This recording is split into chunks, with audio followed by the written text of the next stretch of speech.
Welcome to County Report this week. I'm Lorna Virgili, and thank you for watching. Coming up in the next half hour, County Council approves a measure to help increase income for breweries and wineries in Montgomery. Plus, Hispanic Heritage Month comes to a close with a career fair at Blair High School. And later, the World of Montgomery Festival promises to be a great community gathering. But first, it was all cheers during the ribbon-cutting ceremony of the newly remodeled Good Hope Neighborhood Recreation Center. Aside from the many upgraded features, this center will offer arts programs as part of a unique partnership with Strathmore. But a lot of this could not have happened without your active participation, with the people from AIM who'd worked with us over the years, pushing us and to make sure that we delivered on these promises. But this is something that was sorely needed for this community, and I hope that you would enjoy. The 14,000 square foot center doubles the size of the previous facility. The building features a full-size gym, social hall, kitchen, multi-purpose room, playground, softball fields, a lighted baseball field, tennis, and basketball courts. In addition, world-class arts programming will be offered through a partnership between Montgomery County Recreation and the Strathmore Hall Foundation.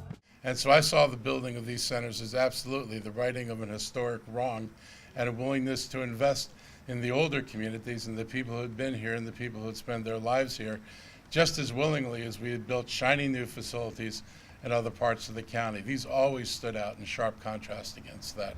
So to me, this moment is a great moment for the community. It's also a great moment for social justice because you got heard and you got what was coming to you. And this is what you've deserved for a long time. And I just want to thank Ike for making it possible and the council because we stood behind this through a recession to make sure these things happen. The new facility is in the Good Hope Local Park in Silver Spring. The construction cost was approximately $8.5 million. Good Hope is a great historic name, but shouldn't it be Great Hope?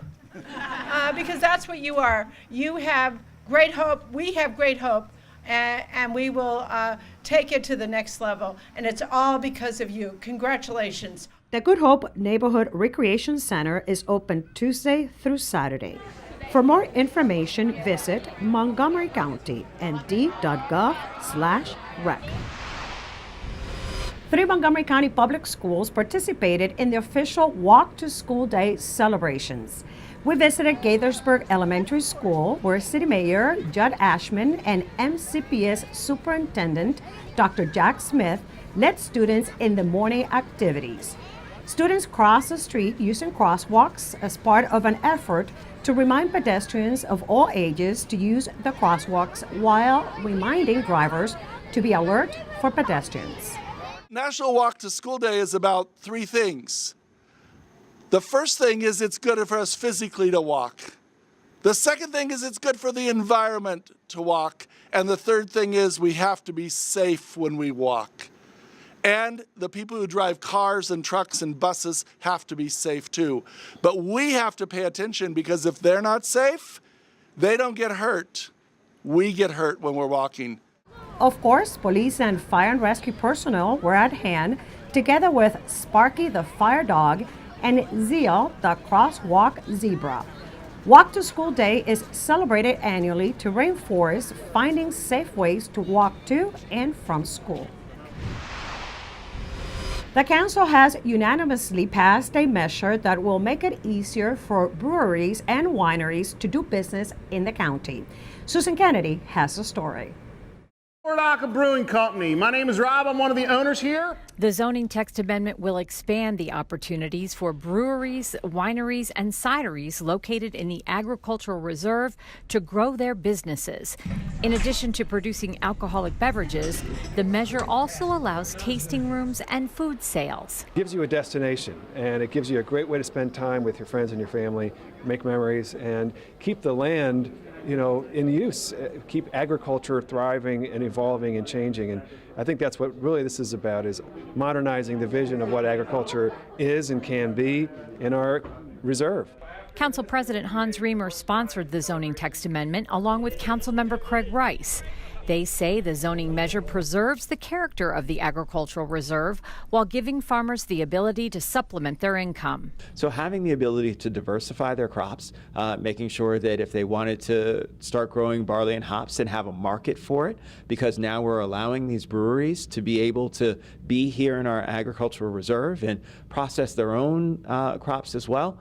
It just really is a true symbiotic relationship that we want to see happening in our ag reserve, all about promoting agriculture, about environmental sustainability, and economic development. The new zoning standards will also require wineries and cideries to grow at least 5 acres of grapes or fruit on site.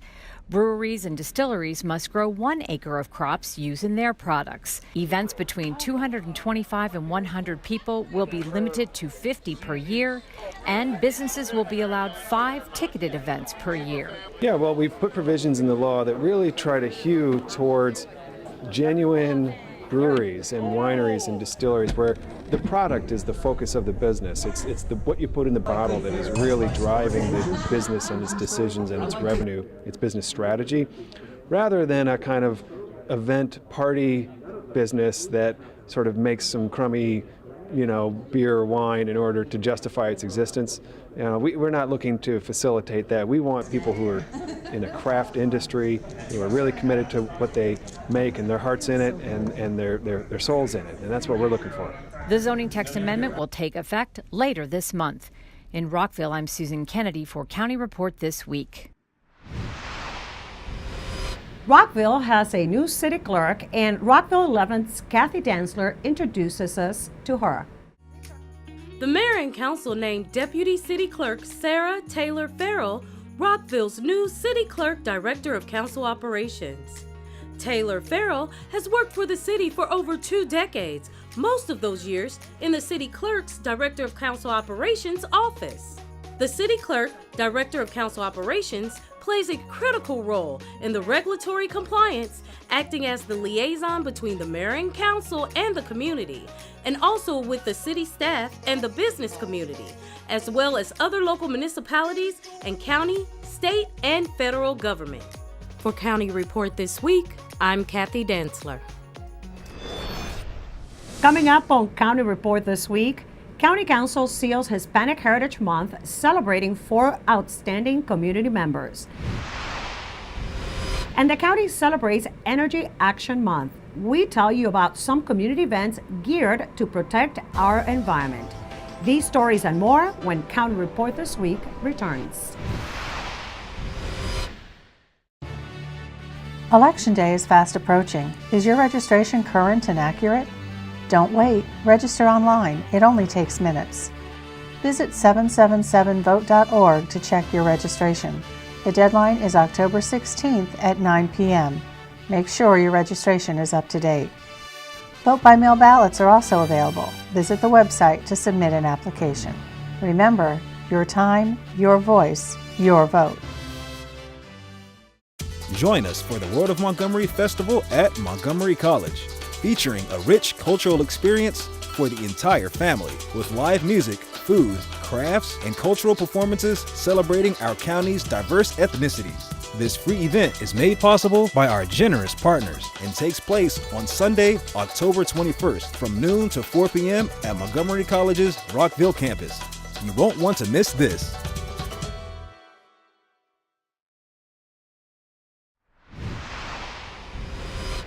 Welcome back to County Report This Week. I'm Lorna Virgili. October is Energy Action Month, and joining us in the studio today to talk about what businesses should know is Small Business Navigator Judy Stevenson. Judy, what should business know and do during this month? Thank you, Lorna. It's a pleasure to be here. So it is Energy Action Month, and what I want to know is your business ready to take action and become more energy efficient? If so, you'll be happy to know that Montgomery County has several programs that help businesses save energy and save money. The first thing you need to do is explore what programs are available and appropriate for your business. For example, commercial property owners have access to programs that encourage them to become more energy efficient and to utilize renewable technologies. Empower Maryland is a program that's run through our local utility programs that provide incentives for things like lighting, appliances, systems, and much more. In addition, when you're exploring the programs available, I would really encourage you to look into the innovative Montgomery County Green Bank. The Green Bank partners with lenders to provide commercial loans that are low cost and long term for energy efficiency improvements. Another innovative program is our Commercial Property Assessed Clean Energy Program, or CPACE. CPACE allows property owners to pay for improvements over time on their property tax bills. When you're through looking at the finance and incentive programs, I would encourage you to consider becoming a Montgomery County Certified Green Business. Certification demonstrates your commitment to sustainability and also gets you a spot on our directory of green businesses. If you get that accomplished by the end of the year, you also will have your business featured on a county bus in 2019. These are just a few of the programs that will allow you to take action this month on energy efficiency. Please take a moment to go to the Montgomery County Department of Environmental Protection website at www.montgomerycountymd.gov/DEP to learn about these programs and more. Thank you. Thank you, Judy, for being here with us today. If you have more questions about opening or growing your business in Montgomery County, visit montgomerycountymd.gov/biz.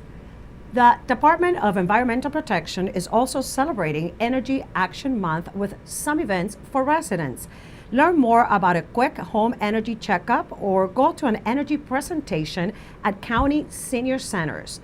Books and Bulbs are free events where county residents bring their old inefficient light bulbs and trade them for up to 3 free LED bulbs, a kids activity book, and a reusable bag. For more information, visit mygreenmontgomery.org. County Council commemorated Hispanic Heritage Month this week with an event that included a video presentation and a panel discussion about the contributions of Hispanic and Latino residents to the arts, music, food, culture, and life in Montgomery County. Among the recognized county residents were Maria Spranth Malagone, author and associate professor of anthropology at Montgomery College; Nelly Carrion, director of Washington Hispanic newspaper; Julio Giri Guevara, Afro-Latino leader; and known chef Miguel Lara. This year's theme is Hispanics, one endless voice to enhance our traditions. I think it's important to keep in mind the context of the growth of the Latino population. In the DMV area, the Latino population since 1980 has grown by more than 800%. In Montgomery County, currently, we have about 207,526 Latinos, or 19% of our total population. The 4 recognized individuals were able to share some of their personal and professional life experiences with council members. Montgomery County is one of 70 cities and local jurisdictions nationwide participating in a national citizenship campaign to have eligible residents become U.S. citizens. This week in the county's Spanish language radio show, we talked to Diane Vu from the Office of Community Partnerships to discuss how the county is working with local nonprofits to offer residents help in completing that naturalization process. We are encouraging everyone, even if they don't think that there are any issues with their cases, even if they believe that they have a quote-unquote easy case, to consult one of the nonprofit providers to review their applications and their eligibility before they submit the applications, because right now we know that the administration is trying to put in hurdles for our residents, so you have to get your application correct the first time or else you lose the money and go through the whole entire process another time. The county has also established citizenship corners at 4 county libraries where residents can walk in and obtain all sorts of information on how to apply for citizenship. And the county's Gilchrist Resource Center is also hands-on involved in this campaign. For more information, visit montgomerycountymd.gov/Gilchrist. Join Mana Food Center's Community Food Rescue Network for the first ever Montgomery County Community Food Rescue Week, October 13th through the 20th. Fun and informational events throughout the week will educate the public about what we can all do to tackle food waste and hunger in the county. Learn about composting, cook with rescued food, or come to a trivia night or happy hour.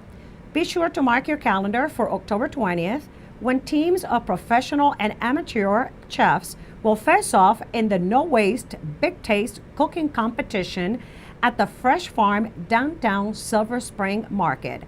Check out the full list of events at mocofoodrescueweek.org.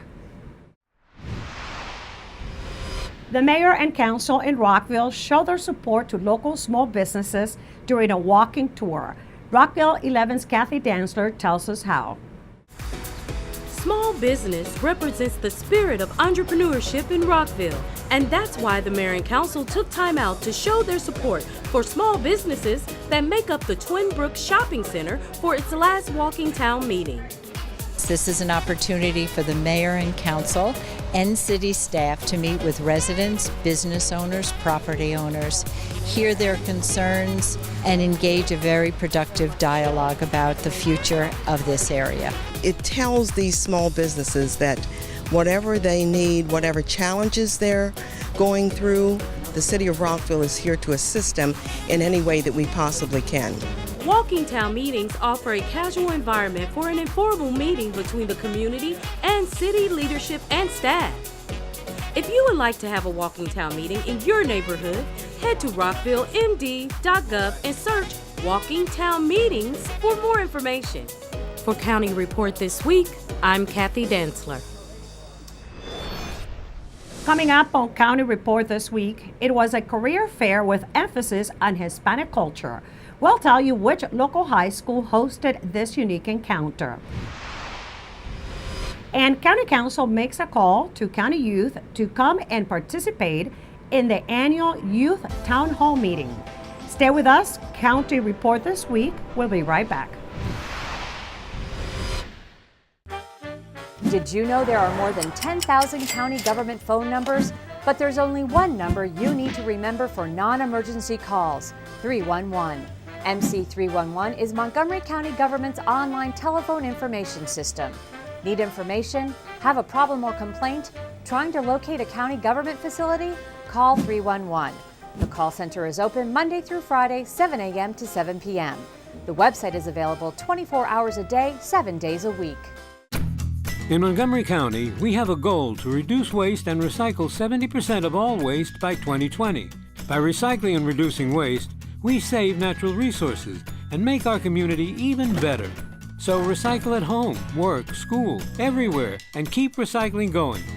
For more information, call the Montgomery County, Maryland Division of Solid Waste Services at 311 or visit montgomerycountymd.gov/recycling.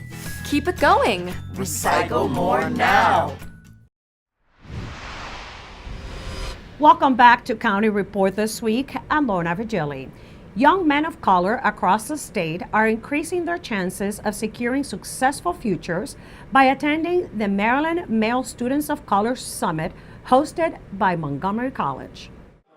16 Maryland community colleges gather at the Germantown campus of Montgomery College to attend the 3rd annual Maryland Male Students of Color Summit. So it's an exciting array of programs focusing on professional development, mental health, how to infuse hip-hop with social justice. The summit focuses on helping to increase the retention, persistence, and graduation numbers of male students of color in Maryland.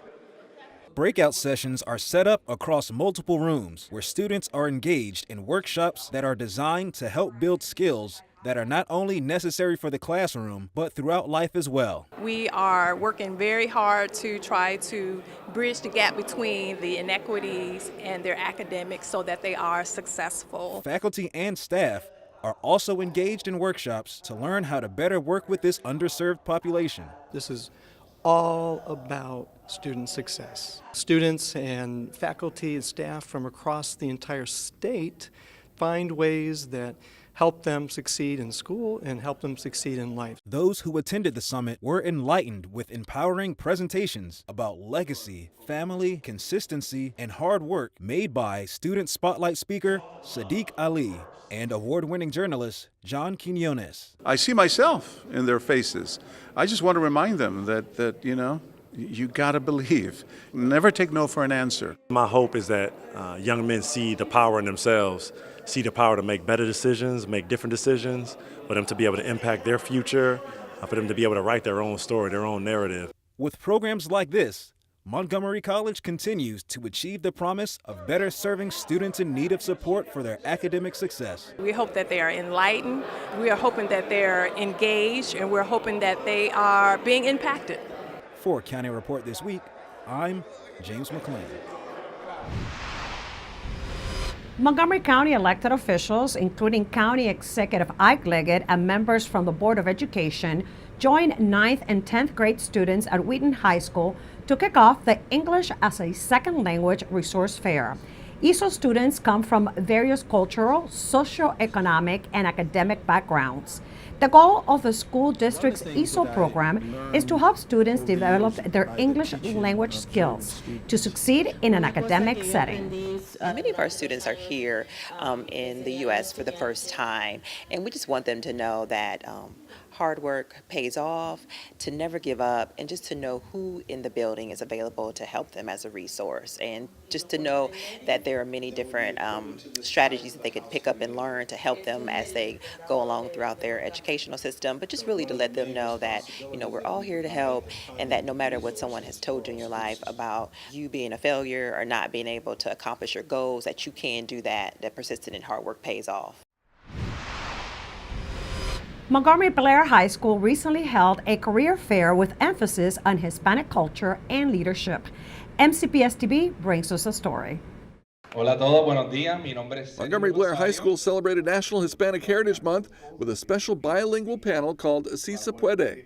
Bilingual panelists talked with over 100 students about their culture, heritage, professional, and life experiences.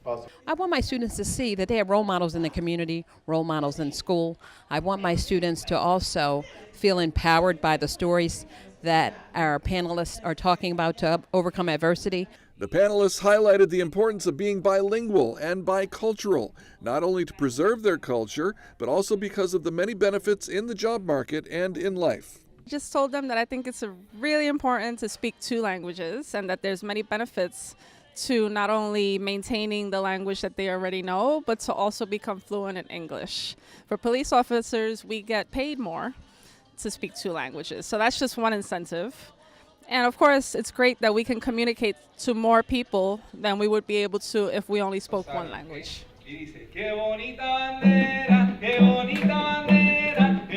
It's really important for students to have a role model, since, you know, when we come to this country, to the U.S., it's very hard on some of us. So by us doing this, it's a way of showing them that it's possible, and not only it's possible, that they have some people they can count on.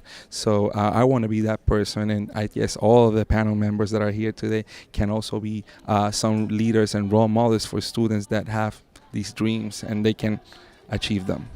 The editors of La Esquina Latina, the Spanish section of the Montgomery Blair newspaper Silver Chips, served as moderators of the panel. They asked about the panelists' background and how their Hispanic heritage influenced the panelists' careers and the choices that they've made in life. I think it's very important to include cultures, especially since Blair, our strength is the diversity. So Blair is a very diverse school, and it's just very important, especially since we have a high Latino population. The Montgomery County Council wants to know what's on the minds of young residents when it hosts its 8th annual Youth Town Hall on Wednesday, October 24th at the Council Office Building in Rockville. The meeting, which will be held in the Council's 3rd floor hearing room, will take place from 7 to 8:30 p.m. Doors open at 6 p.m. for a pre-meeting pizza reception for students and council members in the building's 2nd floor cafeteria. Coming up on County Report this week, early voting is almost here. There will be 11 voting centers open throughout the county starting on October 25th. Plus, Montgomery College is ready to host once again the World of Montgomery Festival. Stay tuned, we'll be right back. Interested in career success? Get to Montgomery College and we'll get you going. You can earn an associate's degree in only 2 years. With 3 campuses, award-winning faculty, and multiple online learning opportunities, Montgomery College will empower you to set your course and succeed. Want to pursue a bachelor's degree? If you start at MC, you can save 1/3 on total tuition costs of a 4-year program. Apply today. So, I'm kind of new here, but I've noticed a trend. My human does this funny thing where she goes around and gets all my toys, and then she hides them in that basket by the door. But it's always the same basket, and it's always in the same place. And then she acts so surprised when I find them, but, she's putting them in the same basket. Again. It's like, hello? That's where you put it last time. You were the worst at hide and go seek.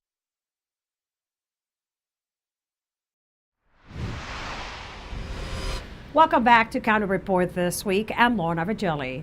We love to celebrate the county's diversity every chance we get. Here's yet another way to do it, the World of Montgomery Festival, which is coming up on October 21st, and it will be held at Montgomery College in Rockville. Joining us is MC's Director of Community Engagement, Carla Sylvester, to tell us what is new this year. Carla, once again, the college is hosting the festival, so what's new this year? Well, one of the things that we have very special this year is that we're adding a new country, and that's Korea. So as you know, we have Ethiopia, India, China, and El Salvador, so be sure to come to the festival and explore Korea in your own backyard. Now, let's talk about parking. There is plenty of parking, correct? Absolutely. It's at the Rockville campus of Montgomery College, and we have, 20,000 students on that campus, so there's lots of parking surrounding the campus as well as our new garage at the Rockville campus. And tell us a little bit about the celebration itself. It is a party, and the music and the food, etc. Absolutely. It's a free, family-friendly event, so bring the whole family. There will be always, as usual, lots of craft activities from around the world. So if your kids love to do arts and crafts, we'll have henna painting. This year's theme is water. And so there'll be a lot of activities tying that theme to the crafts as well. And just now to wrap it up, let's talk about a parade. There is a parade, right? The Parade of Cultures, which is very exciting at 1:30 p.m. All the groups that come in costume from different parts of the world will celebrate and walk the parade route throughout the festival and really showcasing their groups' costumes, traditions, music, and so forth. Thank you, Carla, for joining us. And the celebrations will take place from noon to 4 p.m.